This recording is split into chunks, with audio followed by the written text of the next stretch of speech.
En este Buen Mintegia vamos a hablar de garantías, devoluciones y servicios de asistencia técnica. Para empezar, vamos a explicar algunos conceptos básicos. En primer lugar, ¿qué es la garantía? La garantía es un derecho que la ley reconoce a las personas consumidoras y que afecta a los bienes destinados a su consumo privado y al suministro de contenidos o servicios digitales. Esta garantía protege durante un tiempo determinado frente a la falta de conformidad o a los defectos existentes en el momento de la compraventa. También cubre la instalación si así aparece incluida en el precio junto con el producto. Existen dos tipos de garantía. Una sería la garantía legal, que como el nombre indica es la que recoge la ley, es por tanto obligatoria y cubre cualquier producto al que se le pueda aplicar. La garantía legal no regiría en la compraventa de bienes entre personas particulares. Por otro lado estaría la garantía comercial. En este caso es una garantía adicional que ofrecen las empresas que por tanto será con sus propias condiciones con las que se establezcan y en ningún caso puede ser inferior a la legal. ¿Qué debe presentar la persona consumidora para hacer valer la garantía? En el caso de la garantía legal deberá presentar un justificante de compra, el ticket o la factura donde se demuestre la fecha en la que se compró el bien para demostrar que la garantía sigue vigente. También el justificante de la fecha de entrega del bien si esta entrega fuese posterior a la compra. En el caso de la garantía comercial debería presentarse el documento original de la garantía donde se recogen las características específicas. ¿A qué productos y servicios se aplica la garantía? Pues como norma general a todo tipo de bienes y servicios. Como novedad en esta ley de garantías se incluyen los contratos en los que se suministren contenidos o servicios digitales a cambio no de dinero sino de datos personales. ¿A qué productos y servicios no se aplica la garantía? Es decir, ¿cuáles son las excepciones? Pues los programas libres que funcionen con código abierto, animales vivos, servicios financieros, servicios de juego como lotería, casino y algunos otros. Vamos a hablar de la conformidad del producto. ¿Qué requisitos debe cumplir este producto para considerarse conforme? Pues ser apto para los fines para los que se contrató y para los que se destine, ajustarse a la descripción y características que se establecen en el contrato, en la publicidad y o en el etiquetado en cuanto a cantidad, calidad, funcionalidad, entregarse o suministrarse junto con los accesorios, en particular el embalaje y las instrucciones de uso. Y salvo acuerdo entre las partes, los contenidos o servicios digitales se suministrarán en la versión más reciente disponible en el momento de la celebración del contrato. ¿A qué puede optar la persona consumidora en caso de falta de conformidad? En primer lugar, reparación o sustitución. Siempre será gratuita y en un plazo razonable. Y si la reparación o sustitución no fuera posible, pues se puede optar por una reducción de precio, que sería negociable, o por la resolución del contrato, es decir, se devolvería el bien y se recuperaría el dinero que se haya pagado. Los plazos actuales de garantía para los productos nuevos son 3 años y la carga de la prueba, es decir, a quién le corresponde demostrar que el producto se ha utilizado correcta o incorrectamente, en el primero y segundo año correspondería a la empresa vendedora. En el caso de los productos de segunda mano, cuando la compraventa es entre particulares, no hay garantía. Pero si ha habido una empresa que ha hecho de intermediaria, en este caso la garantía tendrá un plazo pactado entre ambas partes que como mínimo será de 1 año y la carga de la prueba durante el primer año corresponderá a la empresa.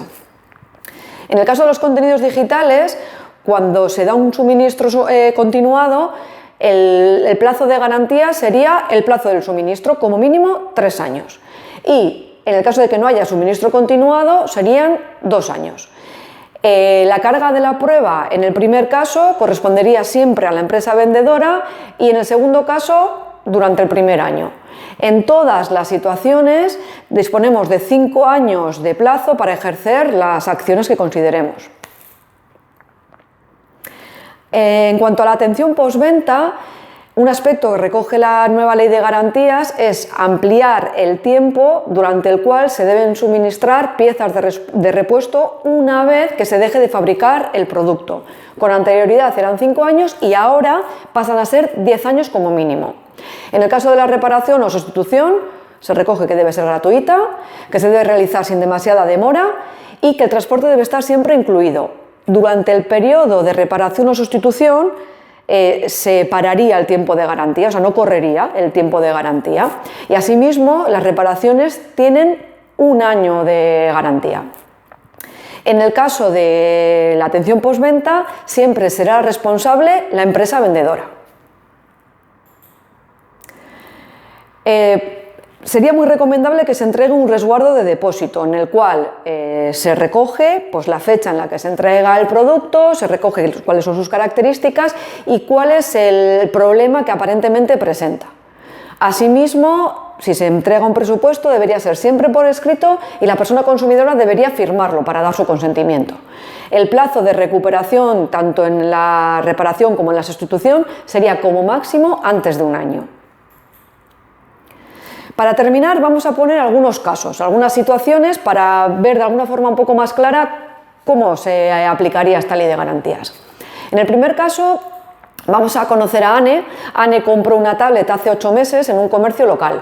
La pantalla ha empezado a darle problemas. Decide acudir al comercio para solicitar que le den una solución, ya que está en garantía. Para ello, lleva el ticket como justificante de compra. ¿Tiene derecho Anne a la garantía?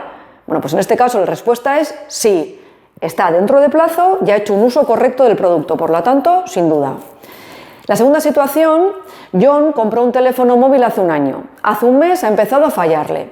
Va lento, se bloquea, algunas aplicaciones no le funcionan. En atención al cliente de la operadora le dicen que el problema no es de la línea, sino de su terminal. Le preguntan si suele tener al día las actualizaciones del software y les comenta que no suele hacerlo porque le lleva tiempo. Como no es un problema de red, decide acudir al establecimiento donde compró el terminal móvil. ¿Tiene derecho en este caso John a la garantía? Pues la respuesta sería no, porque no ha cumplido con una de las obligaciones que sería, pues eso, actualizar el software para que funcione correctamente. Vamos con otro caso. Maite instaló una caldera de gas hace 1 año en casa.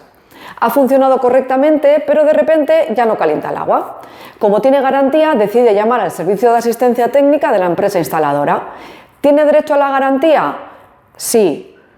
En este caso está dentro del plazo vigente de la garantía y además ha hecho un uso correcto del producto, por lo tanto, sin duda.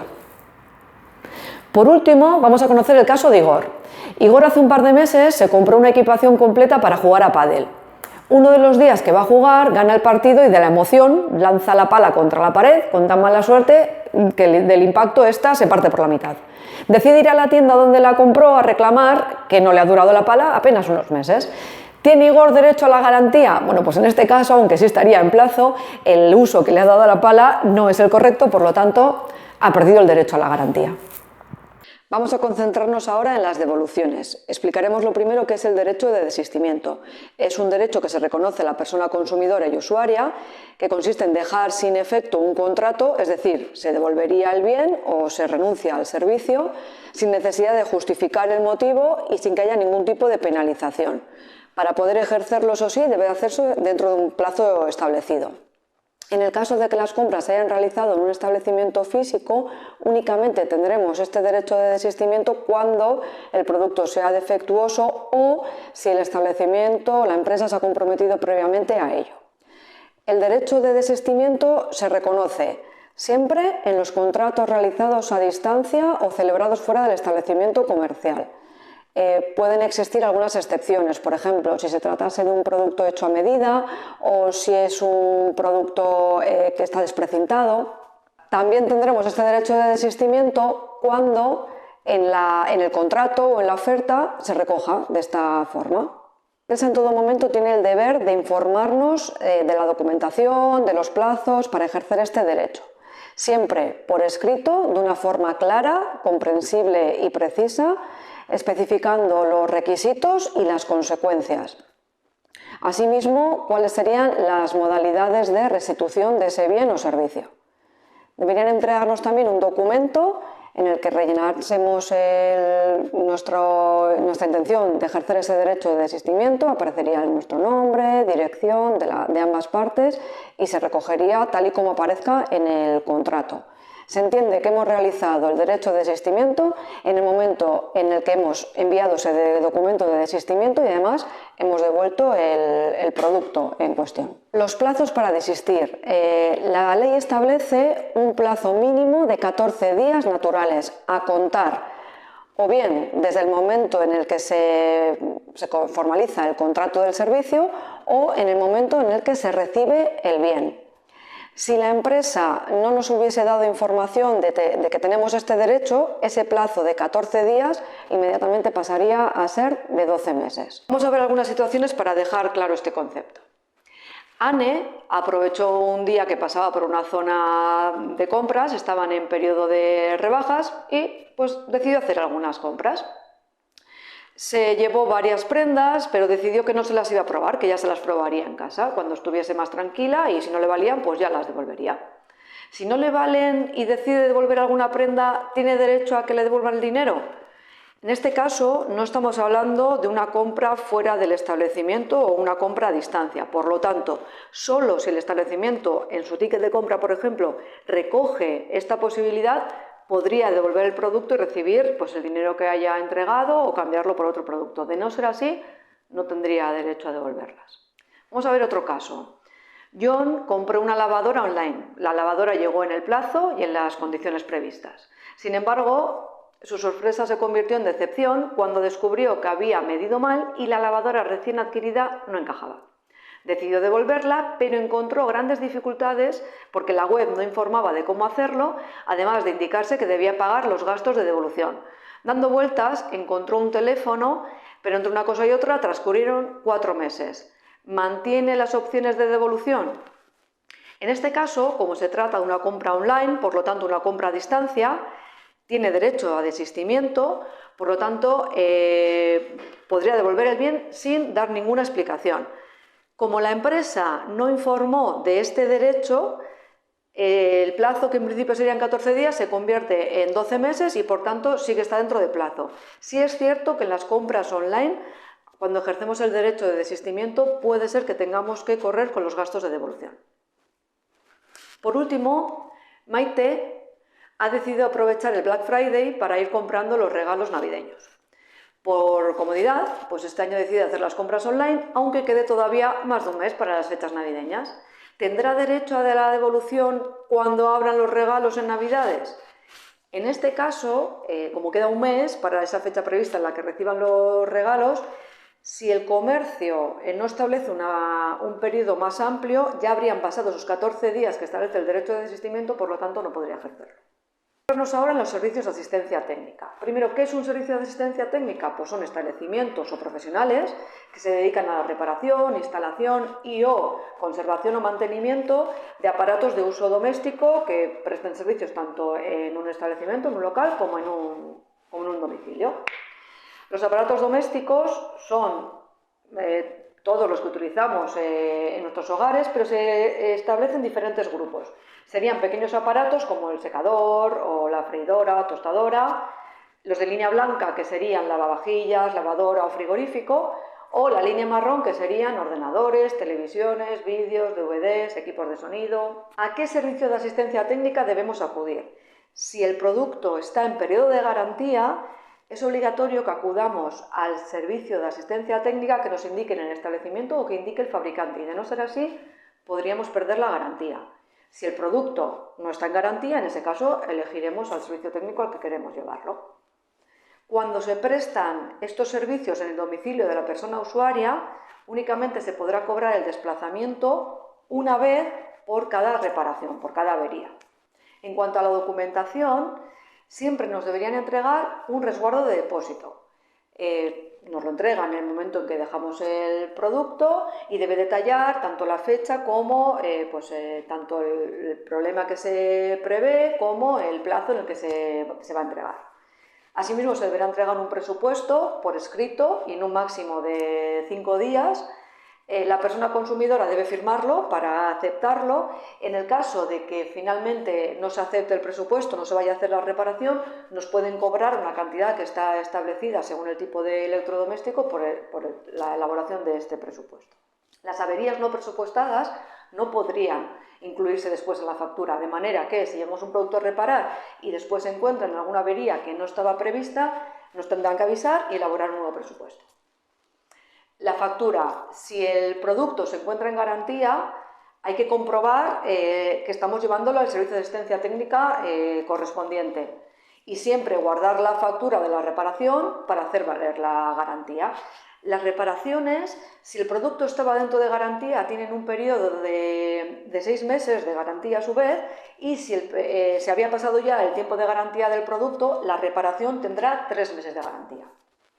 En cuanto a las piezas de repuesto, cuando hablamos de los servicios de asistencia técnica, deben utilizar siempre piezas nuevas, salvo que la persona exprese lo contrario. Deben tener piezas de sustitución al menos durante 5 años desde el cese de la fabricación de ese modelo. 2 años si estamos hablando de piezas estéticas.